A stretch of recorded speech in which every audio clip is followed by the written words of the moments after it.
தேசம் காக்க வந்த சட்டம் திட்டம்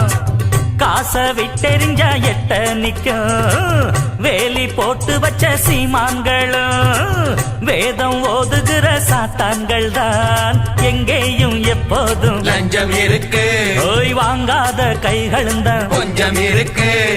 எல்லாருமே கல்லாட்டமா நின்னாக்க என்னாகும் நம் நாடு